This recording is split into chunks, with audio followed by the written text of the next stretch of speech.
மகாத்மா காந்தியின் நினைவு தினத்தையொட்டி திமுக மற்றும் காங்கிரஸ் கட்சியின் சார்பில் காந்தி சிலைக்கு மாலை அணிவித்து மரியாதை செலுத்தப்பட்டது. ஈரோட்டில் இந்தியா கூட்டணி பணிமனையில் வைக்கப்பட்டுள்ள மகாத்மா காந்தியின் சிலைக்கு காங்கிரஸ் கமிட்டி தமிழ்நாடு மாநில முன்னாள் தலைவர் திருநாவுக்கரசர், ஈரோடு கிழக்கு தொகுதி திமுக வேட்பாளர் சந்திரகுமார் உள்ளிட்டோர் மாலை அணிவித்து மரியாதை செலுத்தினார்.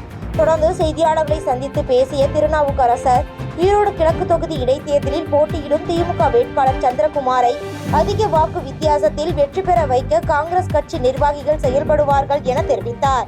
வேங்கை வயல் சம்பவத்தில் நீண்ட விசாரணைக்கு பிறகு குற்றவாளிகளை சிபிசிஐடி போலீசார் கண்டறிந்துள்ளதாக கூறிய அவர், வேங்கை வயல் விவகாரம் குறித்த திருமாவளவனின் கருத்து அவருடைய தனிப்பட்ட கருத்து எனவும் கூறினார். அனைத்து மக்களும் ஏற்றுக்கொள்ளக்கூடிய தலைவராக பெரியார் இருப்பதாக கூறிய அவர், பெரியார் குறித்து சீமான் வைக்கும் அவதூறுகளை மக்கள் ஏற்கவில்லை எனவும் தெரிவித்தார்.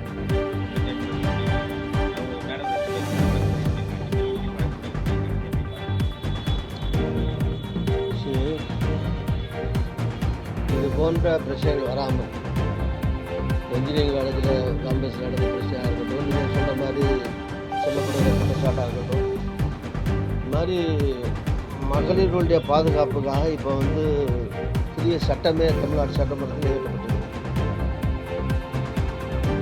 தண்டனை, ஆயுள் தண்டனை, மரண தண்டனை, ஈவன் பின்தொடர்ந்து போனாலோ அவங்கள அசிங்கமாக பேசினாலோ அவங்களுக்கெல்லாம் 5 ஆண்டு சிறை தண்டனைங்கிற அளவுக்கு கடுமையான சட்டங்கள் இது போன்ற மகளிருக்கு விரோதமான, குழந்தைகளுக்கு விரோதமான சமூக விரோத செயல்களை, குற்றங்களை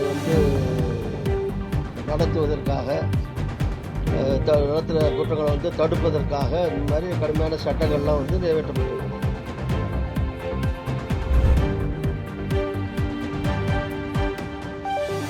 பெரியார் பேசியதையும் எழுதியதையும் தான் கூறினேனே தவிர பெரியாரை இழிவாக பேசவில்லை என சீமான் தெரிவித்துள்ளார்.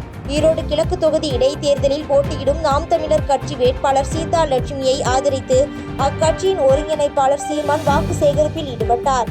தொடர்ந்து பெருமாள் மலைப்பகுதியில் உள்ள மக்கள் அப்புறப்படுத்துவது குறித்த செய்தியாளர்கள் எழுப்பிய கேள்விக்கு மக்கள் குடியிருக்க நிலம் இல்லாத இடத்தில் கோயில் எதற்கு என எதிர்கேள்வி எழுப்பினார். கோயிலுக்கு எதுக்கு இடம்? மக்கள் குடியிருக்க இல்லாத இடம் எதுக்கு? சொந்த நாட்டில் சொந்த நிலத்தில் அகதிகளா, ஏதிலிகளா, இடமற்ற நிலமற்ற கூலிகளா இருக்கணுமா என்ன? அதுதான் நல்லாட்சியின் சிறப்பா என்ன? சொல்லுங்க நீங்க. இப்போ இந்த வாடகை, இந்த வீட்டுக்கு என்ன வாடகை போடுவீங்க? இந்த வீட்டுக்கு என்ன வாடகை? இந்த வாடகை பணத்தை வச்சு என்ன வருவாயை பெருக்கி என்ன செய்ய போறீங்க? மேலும் பெரியார் குறித்து தான் இழிவாக பேசவில்லை என்றும் அவர் பேசியதையும் எழுதியதையும் தான் கூறினேன் எனவும் கூறினார்.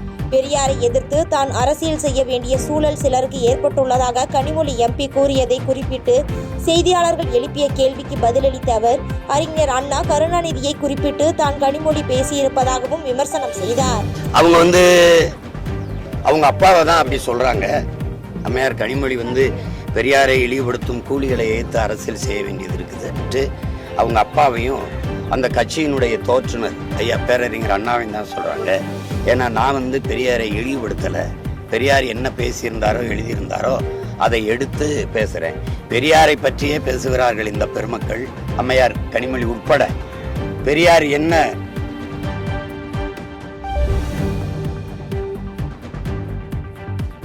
முல்லை பெரியாறு அணை தொடர்பாக கேரள அரசு தொடுக்கும் வழக்கை சட்டப்படி நீதிமன்றத்தில் சந்திப்போம் என நீர்வளத்துறை அமைச்சர் துரைமுருகன் தெரிவித்துள்ளார். வேலூர் மாவட்டம் காட்பாடி அடுத்த அரும்பருத்தி கிராமத்தில் ஊரக வளர்ச்சி மற்றும் ஊராட்சி துறை சார்பில் 13.57 லட்சம் ரூபாய் மதிப்பீட்டில் கட்டி முடிக்கப்பட்டுள்ள புதிய அங்கன்வாடி மைய கட்டிடத்தை நீர்வளத்துறை அமைச்சர் துரைமுருகன் துவக்கி வைத்தார். தொடர்ந்து செய்தியாளர்களை சந்தித்து பேசிய அவர், முல்லை பெரியாறு அணை உறுதித்தன்மையோடு இருப்பதாக நீதிமன்றம் கூறியும் கேரள அரசு நீதிமன்றத்தில் தொடுக்கும் வழக்கை சட்டப்படி எதிர்கொள்வோம் என கூறினார்.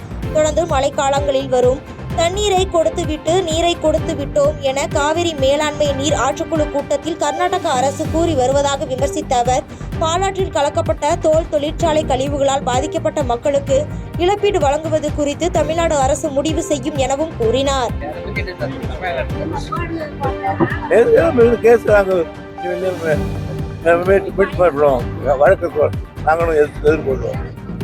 காவிரி மேலாண்மை நீராற்று குழு கூட்டம் நடந்தது. நமக்கு தர வேண்டிய நீரை கர்நாடக அரசு தராம இழுக்கடிக்கிறாங்க. அவங்க இந்த மழை காற்று வர தண்ணியெல்லாம் விட்டுட்டு அந்த கணக்கை சேர்த்து காட்டிடுவாங்க. அது எப்பவுமே இந்த வருஷம் இல்லை, எந்த வருஷம் சொல்லலாம் இந்த மாதிரி கேட்பாங்க. போல் கழிவு நீரால பாதிக்கப்பட்ட குடும்பங்களுக்கு இழப்பீடு வழங்கணும் அப்படின்னு உயர்நீதிமன்றம் கொடுத்த தீர்ப்பை இன்னைக்கு சுப்ரீம் கோர்ட்டை கொடுத்துதான் ஆகணும். ஒரு ஓய்வு பெற்ற நீதிபதி தலைமையில மாநில அரசும் மத்திய அதிகாரிகளுக்கு கொண்டு ஒரு குழு அமைக்கணும் அப்படின்னு சொல்லி உத்தரவிட்டு இருக்காங்க. அதை பத்தி என்ன? அரசாங்கம் தான் முடிவு செய்யும்.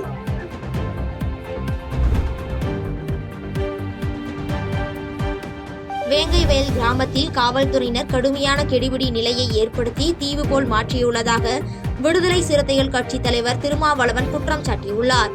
சென்னை விமான நிலையத்தில் செய்தியாளர்களை சந்தித்த அவர், பெண்களை காரில் துரத்தியது சம்பந்தமாக காவல்துறை வழக்கு பதிவு செய்திருக்கும் நிலையில் காரில் கட்சி கொடி கட்டியிருப்பதால் கட்சியை பொறுப்பேற்க சொல்ல முடியாது எனவும் கூறினார்.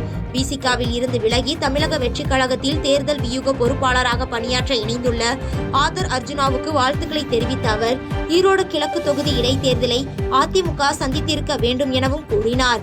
மத்திய அரசு ஆளாத மாநிலங்களுக்கு மத்திய பட்ஜெட்டில் ஓரவஞ்சனை காட்டப்படும் என தெரிவித்த அவர், பட்ஜெட் தாக்கலுக்கு பிறகே முழு விவரம் தெரிய வரும் எனவும் கூறினார்.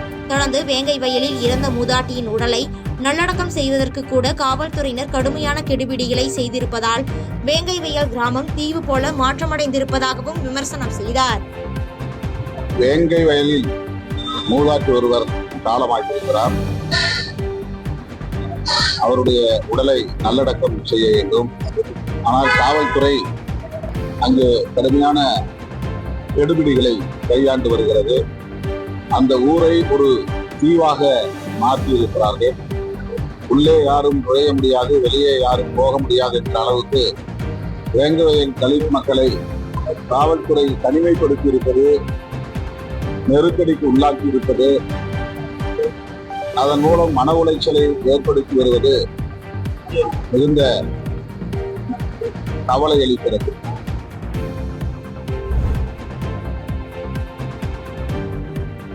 சிறிய மாநிலமான புதுச்சேரியில் சாலை விபத்தால் ஆண்டிற்கு 200 பேர் பலியாவதாகவும் சாலை பாதுகாப்பு விதிமுறைகளை முறையாக கடைபிடிக்க வேண்டும் எனவும் புதுச்சேரி முதலமைச்சர் ரங்கசாமி வேண்டுகோள் விடுத்துள்ளார். புதுச்சேரி போக்குவரத்து துறை சார்பில் 36வது சாலை பாதுகாப்பு மாதம் நிறைவு விழா கம்பன் கலையரங்கத்தில் நடைபெற்றது. விழாவில் முதலமைச்சர் ரங்கசாமி, துணைநிலை ஆளுநர் கைலாஸ்நாதன், சபாநாயகர் செல்வம், அமைச்சர் நமச்சிவாயம் உள்ளிட்டோர் கலந்து கொண்டு சாலை பாதுகாப்பு குறித்து நடத்தப்பட்ட விழிப்புணர்வு போட்டியில் வெற்றி பெற்றவர்களுக்கு பரிசுகள் வழங்கி பாராட்டு தெரிவித்தனர். தொடர்ந்து விழாவில் பேசிய முதலமைச்சர் ரங்கசாமி, சாலை பாதுகாப்பு விதிகளை பின்பற்றி நம் உயிரை பாதுகாத்துக் கொள்ள வேண்டியது மிக அவசியம் என கூறினார். புதுச்சேரி மாநிலம் மிகச்சிறிய மாநிலம் என்பதால் 5 நிமிடத்தில் அனைத்து இடங்களுக்கும் சென்று வரலாம் எனவும், வேகமாக செல்வதை தவிர்த்து நிதானத்தை கடைபிடிக்க வேண்டும் எனவும் கூறினார். தொடர்ந்து போக்குவரத்து நெரிசலை குறைக்க அதிகாரிகள் நடவடிக்கை எடுக்க வேண்டும் என கூறிய அவர், போக்குவரத்து விதிகளை முறையாக கடைபிடித்து விபத்துகளை தவிர்க்க வேண்டும் எனவும் கூறினார்.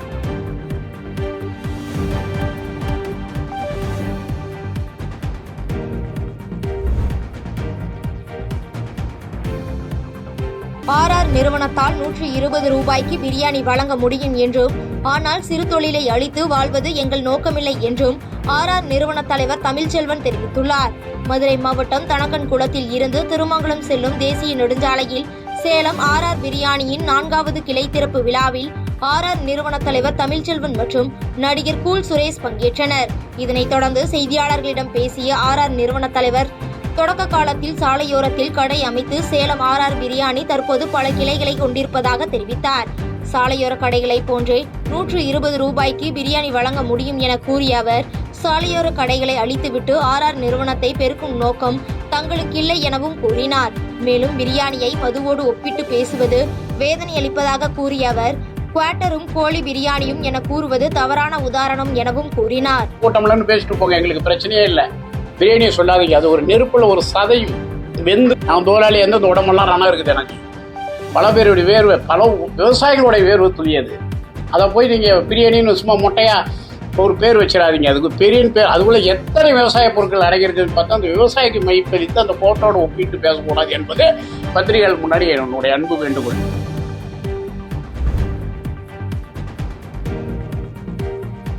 நீலகிரியில் ஜாதி சான்றிதழ் வழங்க கோரி பழங்குடியின மக்கள் தொடர் போராட்டம் நடத்தி வரும் நிலையில் மாவட்ட ஆட்சியர் மற்றும் சட்டமன்ற உறுப்பினர் உள்ளிட்டோர் சம்பவ இடத்திற்கு வரவில்லை என அதிமுக மாவட்ட செயலாளர் குற்றம் சாட்டியுள்ளார். நீலகிரி மாவட்டம் உதகை அருகே உள்ள உள்ளத்தி ஊராட்சிக்குட்பட்ட பன்னிமரம், தட்டநேரி பகுதிகளில் 700க்கும் மேற்பட்ட மலை வேடன் பழங்குடியின மக்கள் வசித்து வரும் நிலையில் 1995ஆம் ஆண்டிற்கு பிறகு இவர்களுக்கு ஜாதி சான்றிதழ் வழங்கப்படவில்லை என கூறப்படுகிறது. இந்த நிலையில் பழங்குடியினர் ஜாதி சான்று இல்லாமல் தங்கள் பிள்ளைகளை படிக்க வைத்தும் அரசு வேலை வாய்ப்பில் பழங்குடிகளுக்கான இடஒதுக்கீடு கிடைக்காமல் மிகவும் பாதிக்கப்பட்டு வருவதாக கூறி தங்களது குழந்தைகளை பள்ளிகளுக்கு அனுப்பாமல் கிராம மக்கள் 3வது நாளாக தொடர் போராட்டத்தில் ஈடுபட்டனர். இந்நிலையில் போராட்டத்தில் ஈடுபட்டு வரும் பழங்குடியின மக்களை சந்தித்து நீலகிரி அதிமுக மாவட்ட செயலாளர் கப்பச்சி வினோத் ஆதரவு தெரிவித்தார். மேலும் குறைந்த அளவிலான மலைவேடன் பழங்குடியின மக்களுக்கு ஜாதி சான்றிதழ் வழங்காமல் தமிழக அரசு மெத்தன போக்குடன் செயல்பட்டு வருவதாக விமர்சித்த அவர், தற்போது வரை போராட்டம் நடக்கும் இடத்திற்கு சட்டமன்ற உறுப்பினரோ நாடாளுமன்ற உறுப்பினரோ மாவட்ட ஆட்சியரோ வருகை தரவில்லை எனவும் குற்றம் சாட்டினார்.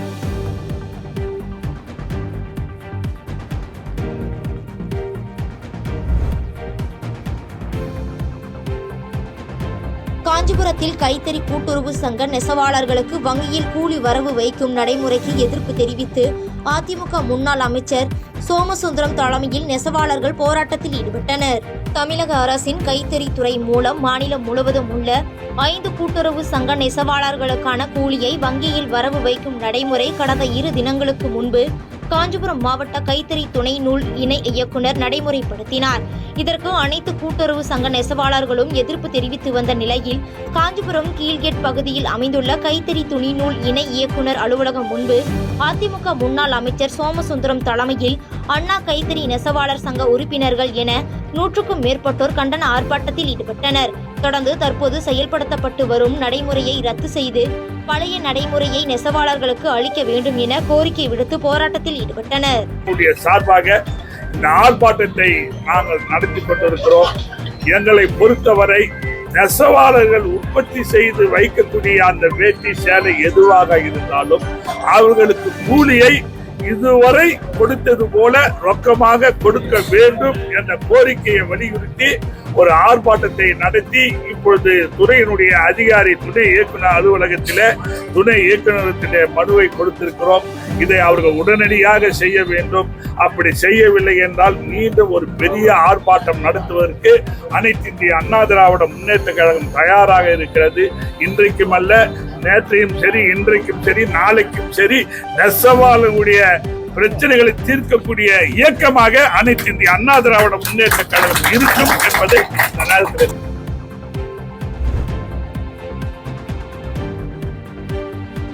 விருதுநகர் அருகே அரசு மேல்நிலைப் பள்ளியில் 35 லட்சம் ரூபாய் மதிப்பீட்டில் கட்டப்பட உள்ள ஆய்வக கட்டட பணிகளை அமைச்சர் தங்கம் தென்னரசு அடிக்கல் நாட்டி தொடக்கி வைத்தார். விருதுநகர் மாவட்டம் காரியாபட்டி அடுத்த புதுப்பட்டி அரசு மேல்நிலைப் பள்ளியில் 35 லட்சம் ரூபாய் மதிப்பீட்டில் ஆய்வக கட்டிடம் கட்ட நிதி ஒதுக்கீடு செய்யப்பட்டது. அதன் அடிப்படையில் நிதி அமைச்சர் தங்கம் தென்னரசு அடிக்கல் நாட்டி பூமி பூஜை செய்து கட்டட பணிகளை தொடக்கி வைத்தார். அப்போது அங்கிருந்த மாணவர்களிடம் கல்வி குறித்து அமைச்சர் கேட்டறிந்த நிலையில் தங்கள் பகுதிக்கு பேருந்து வசதி இல்லாததால் பேருந்து வசதி ஏற்படுத்தி தர வேண்டும் என மாணவர் ஒருவர் கோரிக்கை விடுத்தார். இதனையடுத்து பேருந்து வசதி செய்து தர ஏற்பாடு செய்வதாகவும் முதலில் உன்னைதான் பேருந்தில் ஏற்றிச் செல்வோம் எனவும் நம்பிக்கை அளித்து சென்றார்.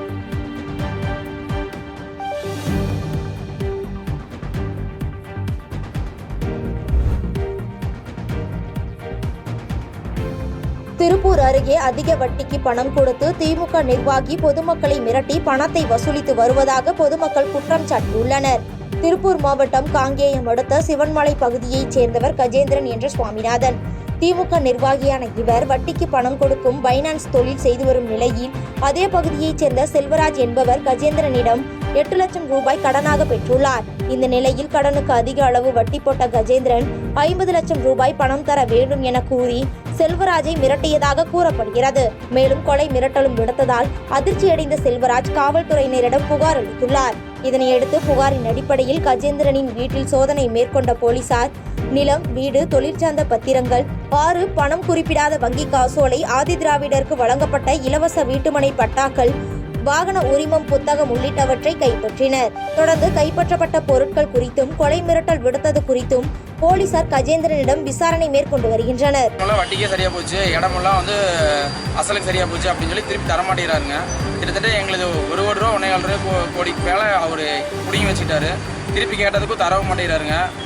இதனால எங்கள் அப்பாவுக்கு ஆஸ்பத்திரி செலவு பார்க்கணும் ரொம்ப சிரமப்பட்டிருக்கேன்னு கேட்டதுக்கும் மிரட்டுறாரு. மிரட்டல் தோணியில் கந்துவட்டி கஜேந்திரன்றவர் ரொம்ப மோசமாக ஊருக்கு நடந்துட்டு இருக்காருங்க. அதனால வந்துட்டு எனக்கு டிஎஸ்பி சார்ட்ட கம்ப்ளைண்ட் கொடுத்தேங்க. அந்த கம்ப்ளைண்ட் அவர் வாங்கிட்டு நடவடிக்கை எடுத்துட்டு இருக்காருங்க. இன்னைக்கு எஃப்ஐஆர் போட்டு அவங்க வீட்டை சர்ச் பண்ணாங்க. சர்ச் பண்ணால கிட்டத்தட்ட 50க்கு மேலே பத்திரங்கள் வாங்கியிருக்காங்க. Empty cheques, empty pro note எல்லாமே காவல்துறை வந்து எடுத்து வச்சுருக்காங்க, வீட்டு வச்சுருக்காங்க. எங்களுக்கு வந்து தக்க நடவடிக்கை எடுக்கணுங்க. தமிழ்நாடு அரசு தான் எனக்கு உதவணும். நாங்கள் இழந்த பணத்தையும் சொத்தையும் மீட்டு கொடுக்கணும்னு கேட்டுக்கிறேங்க. பாதகம் செய்பவரை கண்டால் நாம் பயம் கொள்ளலாகாது பாப்பா. மோதி மிதித்து விடு பாப்பா, அவர் முகத்தில் உமிழ்ந்து விடு பாப்பா. அண்மை செய்திகளை உடனுக்குடன் தெரிந்து கொள்ள இணைந்திருங்கள் எம் நாடு தொலைக்காட்சியுடன்.